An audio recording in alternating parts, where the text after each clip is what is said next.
नमस्कार, आप देख रहे हैं पूर्वीय टीवी। हम मौजूद है यूनिवर्सिटी कैंपस में। साउथ एशियन यूनिवर्सिटी ने शैक्षणिक कार्यक्रमों का विस्तार किया। 2026-27 सत्र के लिए प्रेस प्रारंभ हो चुका है। तो जो बच्चे जो कोर्स करना चाहते हैं संपर्क कर सकते हैं। विश्व स्तरीय सारा सुविधा है, इसमें वर्ल्ड क्लास का सिस्टम है सब। आप लोग अपने बच्चे के भविष्य के लिए देखना चाहते हैं तो संपर्क कर सकते हैं। आइए देखते हैं। नमस्कार। आपने लॉन्च किया।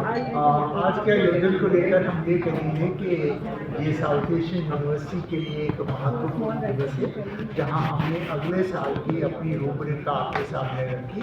नए कोर्सेज क्या शुरू करेंगे, पुराने कोर्सेज में कितनी सीटें हैं, टेस्ट कब होगा, फीस कितनी होगी, ये सब चीज़ आपके सामने रखी और आपको ये बताया कि जो नए कोर्सेज हमने लॉन्च किए हैं उनकी क्या विशेषता है, क्या ज़रूरत है और क्यों देश के लिए और साथ में के लिए वो आवश्यक हैं। और इतने फ्रेंडली मीडिया के आगे मैं एक बार यही कहूँगा कि हमें और अच्छे बच्चे सारे देश से मिल सकें और दूसरे देशों से मिल सकें, उसमें जितना आपका भी योगदान रहेगा उतना ये यूनिवर्सिटी और आगे जाएगी। और इस आयोजन में आपका वो योगदान भी क्या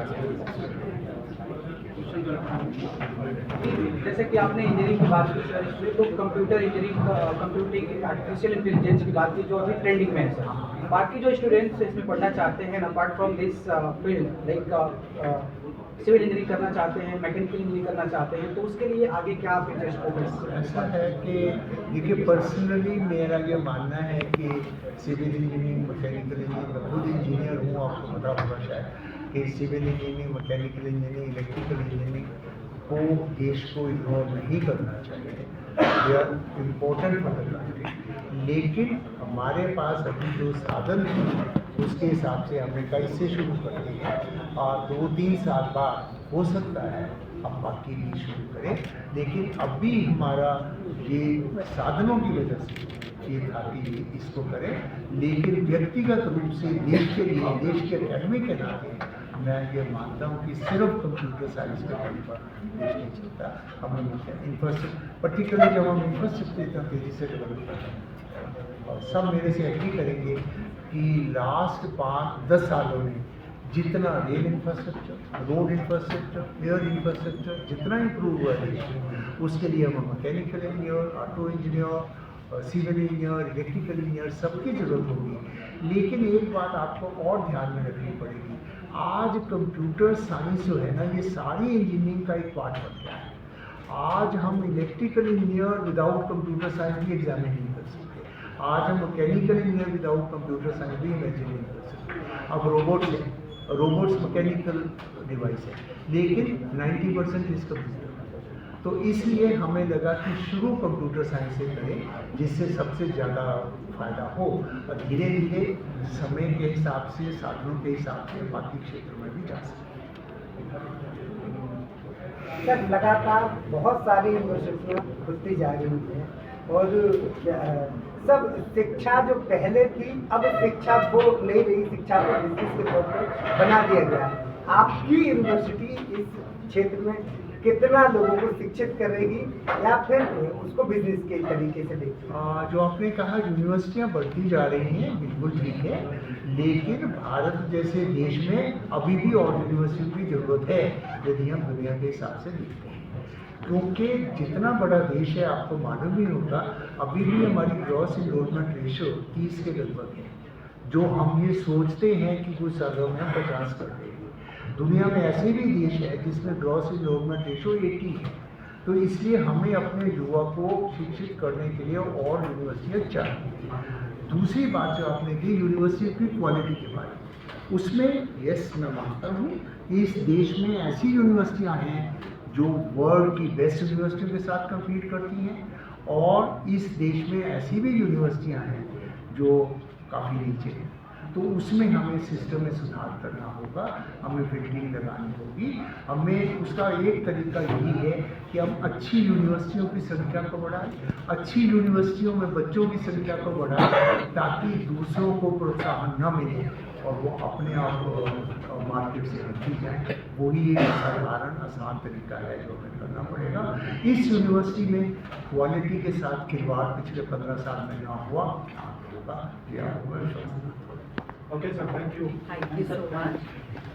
Thank you. यूनिवर्सिटी के लिए एक महत्वपूर्ण दिवस है जहां हमने अगले साल की अपनी रूपरेखा आपके सामने रखी।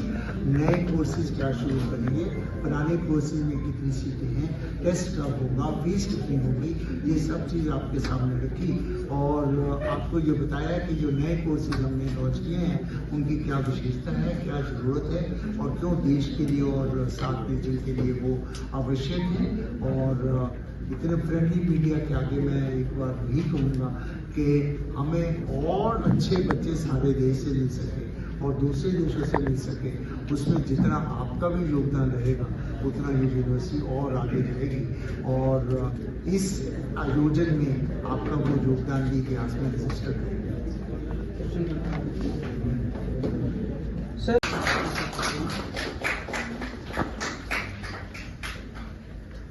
We now move on to launch our admission brochure for 2026-2027.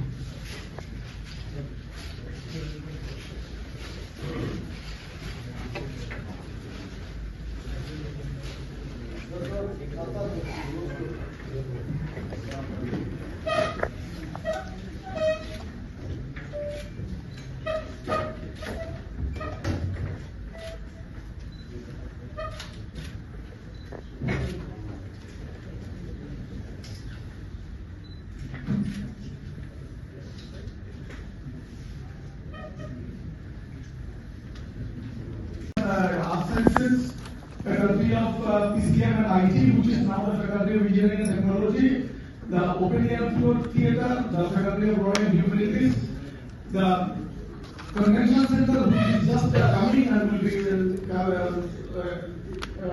ready for use very soon, and the Faculty of Royal Humanities and the Administration Building where we are sitting now, and the Institute of South Asian Studies, and the housing blocks. And the library. Again, the library is designed in such a way that it can house more than 2,000 students simultaneously.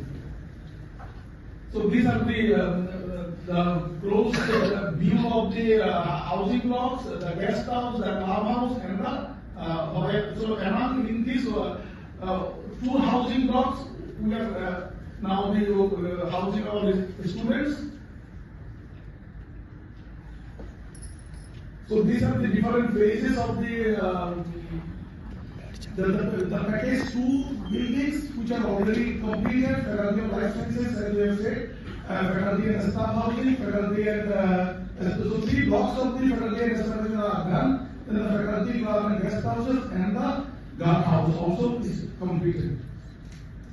So this is the very first building where the labs, different labs of the lab sciences and the maths is shown. And all these facilities are of world class with the support from the government of India because all the capital budget is coming from the government of India, so they have been very generous to support us. So this is the swimming pool which is for the students and the faculty members and their staff. And package 3 also almost everything is completed other than few furnishing etc. Then Faculty of